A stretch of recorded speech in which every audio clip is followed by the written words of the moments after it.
વારુણી અસુરો લઈ ગયા, લક્ષ્મીજી પ્રગટ થયા. બોલો લક્ષ્મી નારાયણ ભગવાન કી જય. અને ત્યાં જ અમૃતનો કળશ લઈને બોલો ધન્વંતરી ભગવાન કી જય.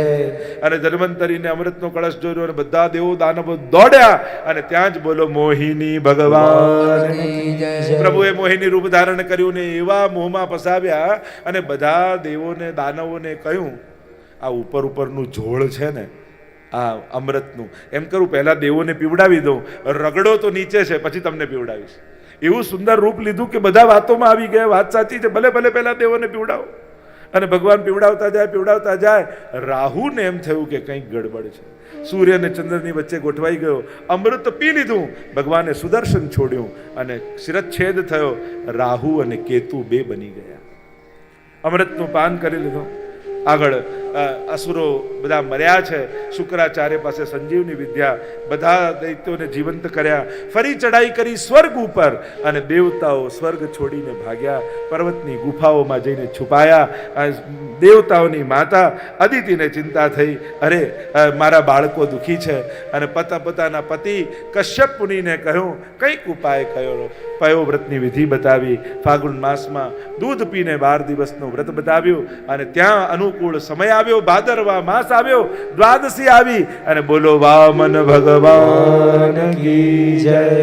વામન ભગવાનનું પ્રાગટ્ય થયું. બધા દેવતાઓએ કઈ કઈ ઉપહાર આપ્યા. કોઈ છત્ર, કોઈ કમંડળ, કોઈ મુંજી, કોઈ મેખલા, કોઈ આસન અને જુદા જુદા ઉપહારો લઈ અને વામન ભગવાન ચાલ્યા ભૃગુકચ્છ, ભરૂચ. અને ત્યાં નર્મદાજીના તટ ઉપર બલિ રાજા યજ્ઞ આદરીને બેઠા છે. જો આ નર્મદાજીનો તટ અતિ પાવન સ્થળ, ગુજરાતનું પરમ પવિત્ર તીર્થ જો કોઈ કહી શકાય તો એ નર્મદાજીનો તટ કહેવાય. જેમ યમુનાજી છે, જેમ ગંગાજી છે, એમ જ ભારત વર્ષની 3જા નંબરની કોઈ પાવનતમ તટ કહેવાય તો એ નર્મદાજી છે. અને એ તટ ઉપર બલિરાજા યજ્ઞ કરી રહ્યા છે. એટલામાં સામેથી વામન ભગવાનને પધારતા જોયા. જાણે સૂર્ય નારાયણ બ્રાહ્મણનું રૂપ લઈને આવી રહ્યા છે. નમસ્કાર કર્યા છે, વંદન કર્યા છે અને વંદન કરીને કહ્યું કે ભૂદેવ, આપને શું ગમે એવું શું કરીને શું આપીએ આપને? આપ કહો એ આપને આપો. પ્રભુ કહેવા લાગ્યા, હું તો સંતોષી બ્રાહ્મણ છું, 3 ડગલા ભૂમિ આપ, એ પણ હું ડગલા ભરું. બલિરાજા હસવા લાગ્યા, છો નાના ને વાતે નાની કરો છો. મારી પાસે તો જે એકવાર માંગે ને પોતે દાતા બની જાય, અને બીજે માંગવું ન પડે. આપવું એ તો આપ, નહીં તો આ ચાલ્યો. હાથમાં જળ લીધું ને સંકલ્પ કરવા જાય. દોડતા દોડતા શુક્રાચાર્ય આવે. અરે કહેવા લાગ્યા કે અરે આને તો વિષ્ણુ છે, તારું બધું જ લઈ જશે. બલિરાજા કહેવા લાગ્યા, જો આ ભગવાન હોય અને આખી દુનિયા ભગવાન પાસે માંગતી હોય અને ભગવાન જો મારી પાસે લેવા આવે તો મારા કરતા ભાગ્યશાળી કોણ? સંકલ્પ કર્યો છે. વામનમાંથી ભગવાન વિરાટ બન્યા. 3 ડગલામાં બધું જ માપી લીધું, 2 ડગલામાં બધું જ માપ્યું અને હવે બાંધ્યા બલિરાજાને. બતાવ, 3 ડગલાની વાત હતી, 3જું ડગલું ક્યાં મૂકું? બલિરાજાએ મસ્તક નમાવીને કહ્યું કે 3જું ચરણ મારા મસ્તક પર પધરાવો. અને 3 ડગલામાં સર્વસ્વનું સમર્પણ બલિરાજાએ કર્યું. બલિરાજા કો સમર્પણ સાચો. અને આમ બલિરાજાની કથા આવી. આગળ મત્સ્ય અવતારની કથા આવી છે. કૃતમાલા નદીના કિનારે સત્યવ્રત રાજા ઊભા છે અને હાથમાં માછલું આવ્યું. એ કુંડામાં મૂક્યું, કુંડા જેટલું થયું. મોટા પાત્રમાં મૂક્યું, એટલા જેવું થયું. સરોવરમાં મૂક્યું, સરોવર જેવું થયું. દરિયામાં નાખ્યું તો દરિયા જેવું થઈ ગયું. પૂછ્યું, તમે કોણ છો? કહ્યું, બોલો મત્સ્ય ભગવાન કી જય. હું મત્સ્ય ભગવાન છું. હમણાં જ થોડા સમયમાં પ્રલય કાલ આવવાનો છે ને બધું જ ડૂબી જશે. અને એ સમય એક નાવ તારી પાસે આવશે અને નાવમાં વેદોની રક્ષા તારે કરવાની છે. જેમ કહ્યું એમ જ થયું. એક નૌકા આવી, પ્રલય કાળ ચાલી રહ્યો છે, ચારે બાજુ જલ વ્યાપ્યું છે. નૌકા આવીને વેદનો રક્ષા કરવા માટે ત્યાં સત્યવ્રત રાજા બિરાજમાન થયા. જેટલા સમય સુધી પ્રલયકાળ ચાલે છે એટલા સમય સુધી નાવને ભગવાનની સિંગ સાથે બાંધી રાખ્યા અને બાંધીને ત્યાં જ્યાં સુધી પ્રલયકાળ ચાલે છે ત્યાં જ્ઞાનોપદેશ કરે છે. અને આમ ત્યાં અષ્ટમ સ્કંદને આપણે વિરામ આપીએ. બોલો ગોવર્ધન નાથ કી જય. નવમ સ્કંદ ઈશાનું કથા, ભક્તોનું ચરિત્ર, ઈશસ્ય અનુગામીનામ કથા, સુદ્યુમ્નની કથા આવી, નવગના પુત્ર નાવાગની કથા આવી, અમરીશ રાજાની કથા આવી, હરિશ્ચંદ્રની કથા આવી, સગર ચરિત્ર આવ્યું. પોતાના પૂર્વજોનો ઉદ્ધાર કરવા માટે ભગીરથ રાજાએ પ્રયાસ કર્યા અને ગંગાજીનું અવતરણ આ ભૂતલ પર થયું. અને ભૂતલ પર ગંગાજી આવ્યા અને પોતાના પૂર્વજોનો ઉદ્ધાર કર્યો. દરેક વ્યક્તિએ પોતાના પૂર્વજોના કલ્યાણ માટેના પ્રયાસ કરવા જોઈએ. આગળ રામ જન્મની કથા આવી. સૂર્યવંશમાં ખટવાંગના દીર્ઘબાહુના રઘુ, રઘુના અજના થયા દશરથ, અને દશરથને ત્યાં અવધપુરી રઘુકુલ મનિરા, અવધપુરી રઘુકુલ મણિરા, હર મધુરંદર ગુણ નિધિ જ્ઞાની. દશરથ રાજા કેવા છે? અવધપુરી છે, રઘુકુલ, વેદ વિદિત, ગુણનિધિ જ્ઞાની, ધર્મ ધુરંદર, ધર્માનુકૂળ છે. બધું જ સુખ છે, પણ ચિંતા એક છે, મારી અવધનું ધ્યાન રાખનારું કોઈ નથી. અને એકવાર એ દુઃખ મનમાં લાગ્યું. શૃંગી ઋષિ વશિષ્ઠ બોલાવા, પુત્ર કામ શુભ યજ્ઞ કરાવા. પુત્ર કામેષ્ટી યજ્ઞ કરાવ્યો છે. યજ્ઞ નારાયણ પ્રગટ થયા ચરુ લઈને, રાણીઓને પ્રસાદ વાટ્યો છે. અનુકૂળ સમય આવ્યો, પ્રભુને પધારવાનો કાળ આવ્યો. અને વર્ણન કરતા તુલસીદાસ લખે, નવમી તિથિ મધુમાસ પુનીતા, નવમી તિથિ મધુમાસ પુનીતા, શુક્લ પક્ષ અભિજીત હરિપ્રીતા, શુક્લ પક્ષ અભિજીત હરિપ્રીતા. નવમી તિથિ મધુમાન, મધુમાસ છે, શુક્લ પક્ષ છે, અભિજીત મુહૂર્ત છે, અને મધ્ય દિવસમાં સર્વને આનંદ આપનારા. બોલો રામચંદ્ર ભગવાન કી જય. ચારો ભૈયા કી જય. અવધપુરી ધામ કી જય. સંક્ષિપ્તમાં રામાયણનું પણ વર્ણન શ્રીમદ ભાગવતમાં છે. આગળ નિમિના વંશનું વર્ણન આવ્યું. પરશુરામ દ્વારા ક્ષત્રિય સંહારની કથા આવી. ચંદ્રવંશનું વર્ણન આવ્યું. યયાતિ ચરિત્ર આવ્યું. આ યયાતિ રાજાએ પોતાની યુવાની પોતાના પિતાને આપી દીધી. એવા પિતૃભક્ત. આગળ રંતિદેવની કથા આવી. એટલા દયાળુ ને કૃપાળુ, ભગવાન પાસે માંગે છે કે ભગવાન, આ દુનિયામાં બધા દુખી કેમ છે? દુનિયાના જેટલા દુઃખો છે બધા મને આપી દો. હું દુઃખ સહન કરવા તૈયાર છું, પણ દુનિયામાં કોઈ દુઃખી ન થાય એવા આશીર્વાદ આપો. એવા રંતિદેવની બહુ સુંદર કથા. પરીક્ષા કરવામાં આવી છે એમની, અને પરીક્ષામાં એમણે પોતે યોગ્ય પ્રતિસાદ આપ્યો છે. નવ સ્કંદને વિરામ આપીએ, પ્રવેશ કરીએ દશમ સ્કંદમાં. દશમ સ્કંદ એટલે ભગવાનનું હૃદય. માણસ અને ભગવાનમાં ફરક એટલો છે, માણસનું હૃદય એની મુઠ્ઠી જેટલું હોય, નાનું હોય. એટલે કે બધા અંગો મોટા અને હૃદય નાનું. ભગવાનમાં ઊંધું છે, બાકી બધા સ્કંદો નાના અને હૃદય સૌથી મોટું. 90 અધ્યાયનું. 90 અધ્યાયમાં 3 અધ્યાય મહાપ્રભુજી પ્રક્ષિપ્ત માને છે. બ્રહ્માજીને મોહ થયો એ જે લીલા છે, એટલે કે 12મો, 13મો અને 14મો અધ્યાય, આ 3 અધ્યાયને પ્રક્ષિપ્ત માન્યા. કે મહાપ્રભુજી માને છે ને, એના પ્રમાણો છે, એની ઘણી બધી ચર્ચાઓ છે કે આ લીલા ઠાકોરજી કરી છે, પણ આ સારસ્વત કલ્પની લીલા નથી. એમ માનવામાં આવે છે કે દરેક કલ્પના દ્વાપરમાં કૃષ્ણ અવતાર થાય છે, પણ દરેક કલ્પના દ્વાપરમાં થતા કૃષ્ણ અવતાર એ પૂર્ણ અવતાર નથી હોતા. પણ સારસ્વત કલ્પના જે દ્વાપરમાં કૃષ્ણ અવતાર થયા એ અવતાર નહોતો, પણ અવતારી પોતે પધાર્યા હતા. એટલે કે ભાગવતની મહત્તા અન્ય પુરાણો કરતા એટલા માટે વધારે છે કે અહીંયા અવતાર કૃષ્ણની કથા નથી, પણ અવતારી પર બ્રહ્મની કૃષ્ણ કથા છે. એટલા માટે અન્ય પુરાણો કરતા ભાગવતની મહત્તા વિશેષ. એટલે 12, 13, 14 3 અધ્યાય પ્રક્ષિપ્ત માને. 90 માંથી 3 જાય તો રહે 87. તમે જે મંગલાચરણમાં શ્લોક બોલો છો ને, ચતુર્ભિશ્ચ ચતુર્ભિશ્ચ ચતુર્ભિશ્ચ ત્રિભિશ તથા ષડભી વિરાજતે યૌસૌ પંચદારદે મમ, આ એક શ્લોકમાં આખું દસમ સ્કંદ આવી જાય છે. ખરેખર આ મંગલાચરણ છે ને એ દસમ સ્કંદના સુબોધનીજીનું મંગલાચરણ છે. નમામિ હૃદય શેષે અને ચતુર્ભિશ્ચ ચતુર્ભિશ્ચ, આ બે શ્લોક તમે સુબોધનીજીની કારિકા બોલો છો, એનું મંગલાચરણ બોલો છો દસમ સ્કંદની. અને જ્યારે આ એક શ્લોક બોલો ત્યારે આખા દસમ સ્કંદની લીલાનું સ્મરણ કરવું જોઈએ. આખો પ્રકરણ વિભાગ છે. પહેલું ચતુર્ભિશ્ચ એટલે 4 અધ્યાય જન્મના, એને કહેવાય જન્મ પ્રકરણ. બીજું ચતુર્ભિશ્ચ એટલે તામસ પ્રકરણ. ત્રીજું ચતુર્ભિશ્ચ એટલે રાજસ પ્રકરણ. ત્રિભિહી એટલે 21 અધ્યાયનું સાત્વિક પ્રકરણ. અને ષડભી એટલે ગુણ પ્રકરણ, ઐશ્વર્ય, વીર્ય, યશસ્વી, જ્ઞાન, વૈરાગ્ય.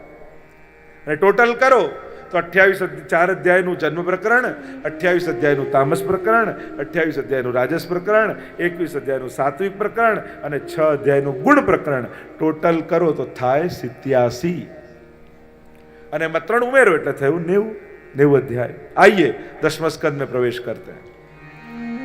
राजोवाच कथितो वंश विस्तारो भवता सोम सूर्ययोः राज्ञां चोभयवंशानां चरितं परमाद्भुतम्. ગુરુદેવ, આપે સૂર્યવંશ અને ચંદ્રવંશનું વર્ણન કર્યું, પણ હવે ચંદ્રવંશમાં પ્રગટેલા મારા ઈષ્ટની કથા આવે છે, કૃષ્ણની કથા આવે છે. એટલે હવે સંક્ષિપ્ત ન કરતા, હવે વિસ્તારથી કહેજો. કથિતો વંશ વિસ્તારો ભવતા સોમ સૂર્યયોઃ રાજ્ઞામ ચોભય વંશ્યાનામ ચરિતમ પરમાદ્ભુતમ. એ અદ્ભુત ચરિત્ર હું સાંભળવા માંગુ છું કે જે પરમાત્મા શ્રી કૃષ્ણે પ્રગટ થઈને કર્યા. એટલે કે પ્રભુના ચરિત્રો એ અદ્ભુત છે. તો અદ્ભુત કેમ કયા એની ચર્ચા તો કાલે આપણે વિસ્તારથી કરીશું કે ભગવાન કૃષ્ણના ચરિત્રને સમજવા માટે કયા પાયાના સિદ્ધાંતોનું જ્ઞાન હોવું જરૂરી છે. અને જ્યાં સુધી એ નહીં સમજો ત્યાં સુધી આ લીલા સમજમાં નહીં આવે. કાલે વિસ્તારથી એની ચર્ચા કરીશું.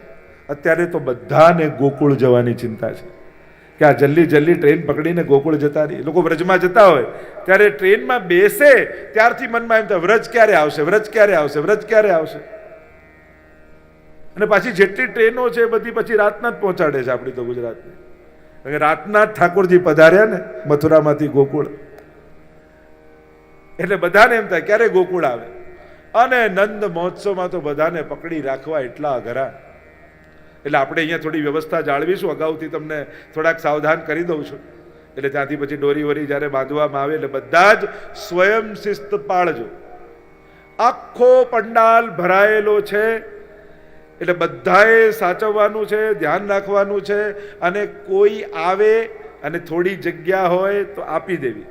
જે કથામાં કોઈને જગ્યા આપે ને એને વૈકુંઠમાં ભગવાન જગ્યા આપે. અને એટલા માટે અહીંયા કોશિશ કરજો. અને ના હોય તો ગોદ બેઠે ગોપાલ કહત વ્રજરાજ સો. તો જગ્યા દિલમાં હોવી જોઈએ, તો જગ્યા જમીન પર તો થઈ જ જતી હોય. પણ ખૂબ વિવેક આપણે રાખીશું. અદ્ભુત ચરિત્ર છે. અહીંયા કહેવા લાગ્યા નિવૃત્ત ઋષિર્વગીય માનાત ભવૌ સદા છોત્ર મનોભિરામાત કૌત્તમ શ્લોક ગુણાનુવાદાત પુમાન અવિરજ્યેત વિના પશુજ્ઞાત. કોણ એવો આત્મઘાતી જીવ હશે જેને ભગવાનની કથામાં રસ નહીં આવતો હોય? પ્રભુની કથા તો એ ભવૌષધિ છે. પેલી ઔષધિ તો કડવી હોય, આ તો મધુર છે. પેલી તો રોગ જાય પછી છોડી દેવાની, આ તો મુક્તિ મળ્યા પછી પણ ગાન શ્રવણ કરતા રહેવાનું. પ્રશ્નો કર્યા. પરીક્ષિત મહારાજ પ્રશ્ન કરે છે કે નંદરાજી ના ત્યાં રોહિણીજી ગોકુળમાં રહે છે, એ વસુદેવજી અને દેવકીજીના પુત્ર કઈ રીતે કહેવાય બલરામજી? પ્રશ્ન કર્યો કે કૃષ્ણ વસુદેવજીનું ઘર છોડીને વ્રજમાં આવીને કેમ વસ્યા અને નંદાદી ગોપો સાથે ક્યાં ક્યાં નિવાસ કર્યો, કઈ કઈ લીલાઓ કરી એ અમને કહો. પ્રભુ વ્રજ તથા મધુપુરીમાં રહીને કઈ કઈ લીલાઓ કરીને કંસ તો મામા હતા છતાં એમને માર્યા કેમ?